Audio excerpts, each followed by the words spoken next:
if something happened and I had to restart my entire manga collection over back from square one, here are the 10 series that I would start with. And I will preface this by saying I am not including the series that I have already completely read. Just because I've read them, they wouldn't be at the top of my list to start recollecting. And because I read partially in English and partially in Japanese, I have decided to choose 5 English and 5 Japanese. So let's start with the English series. My first is Kamisama Kiss. This one, I loved the anime so much, but I never actually read the manga. So I only have the first 3 volumes so far, and though I am enjoying it, I'm collecting this one slowly, but I love it so much. In case you don't know, this one is complete at like over 20 volumes, and it is a very slow burn fantasy romance series following our high schooler female lead, Nanami, as she one day inherits a shrine, becoming the god of that shrine. And so she has to balance her normal high school life with her new godly life. It is very good. I really enjoy it. I highly recommend this one. If you haven't checked it out, at least check out the anime, because this is one of the, like, I think most shoujo animes are very good already, but I feel like this is one of the even better ones. Maybe it's just the nostalgia in my brain talking, but I really think the anime was very good. The next English one is Natsume's Book of Friends. This one also is very long and is not complete yet in either Japanese or English. So I'm collecting it slowly. This one I also only have the first 3 volumes for. But this one is my favorite iyashike type series where like it heals you as you read it. It's just really nice. This one's a supernatural series. And even though this is a shoujo manga series, we have a male protagonist. You can have male or female protagonists, no matter the demographic. So we follow him as he tries to give back the names of all of the ayakashi, or like the supernatural creatures, in his book of friends. So every chapter we see him interacting with new characters, new creatures, and it's just really nice. He's the kind of guy you just really want to be friends with. He's just so nice, and it's it's a nice series, and I really like it. It's never stressful. It's just like a calm, laid back supernatural story, and sometimes that's what you want to read, you know? My next one is Blue Period. This one I love. I don't know if it's complete or not yet. Just I have this thing where if I'm far behind on a series, because this one has quite a few volumes, I don't like looking too deep into things because I don't want to spoil it for myself. So I don't know if this one's done or not, but regardless, I'm really enjoying it. This one is a seinen series following our male protagonist here, Yatora, as he works his absolute hardest to get into art school.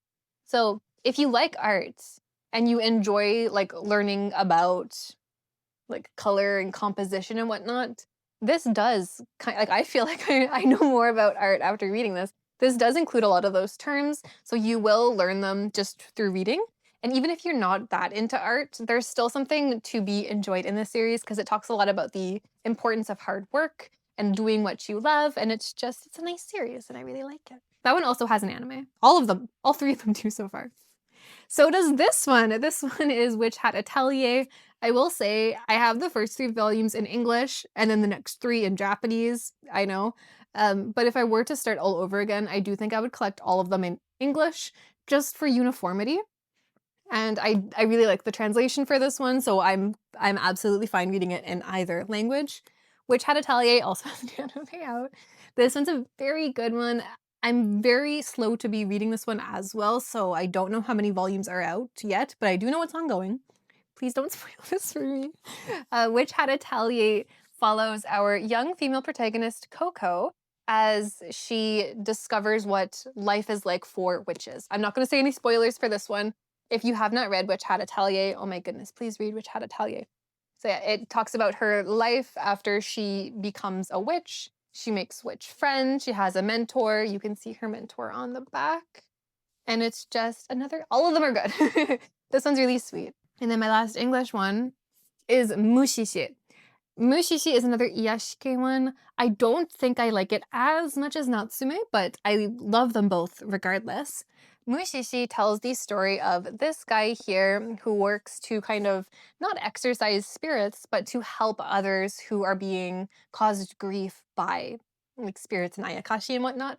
And sometimes he can help, other times all he can do is like lend an ear to people who are suffering. And it's just, I don't know, I feel like I become a better person kind of by reading it. I want to be a guy like him or a woman like him, or I can just like lend an ear to somebody who needs it. And I enjoy it. This one also, kind of like Natsume, follows the same character, but every chapter something new happens where it's not exactly all that linear, but it does still follow a storyline. Mushishi, this one's a hardcover. It's a collector's edition. They finally did a reprint. This one also has an anime. I have not watched it, but I had been wanting to read it for so long, and then it was out of print forever, and like every single volume was like $100, something like that, so I couldn't.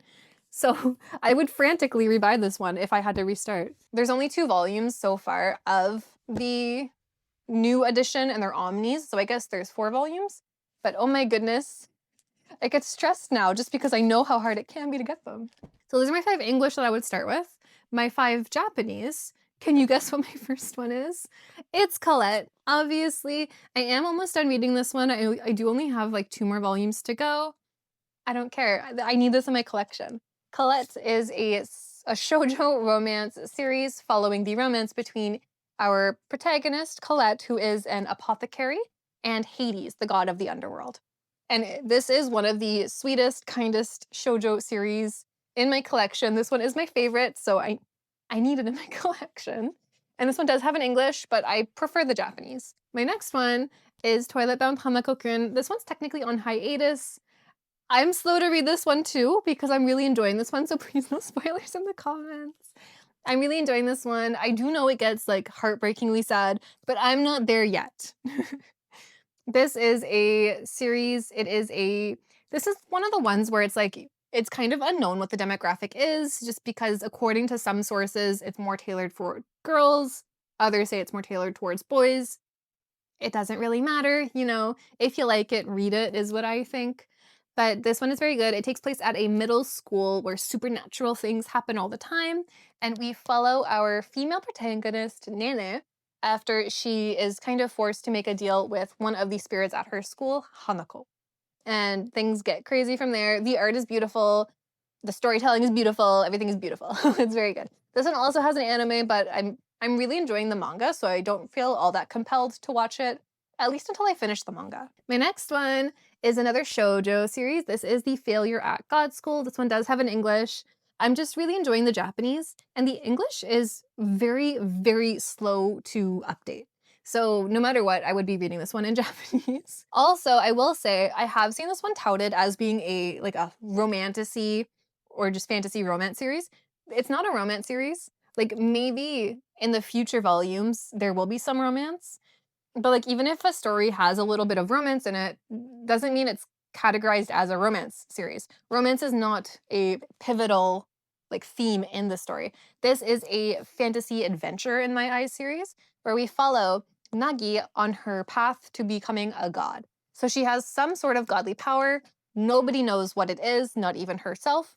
They know she has a power, but not what power she has. So she meets other candidates to become gods. They go to god school together, and then they try and figure stuff out.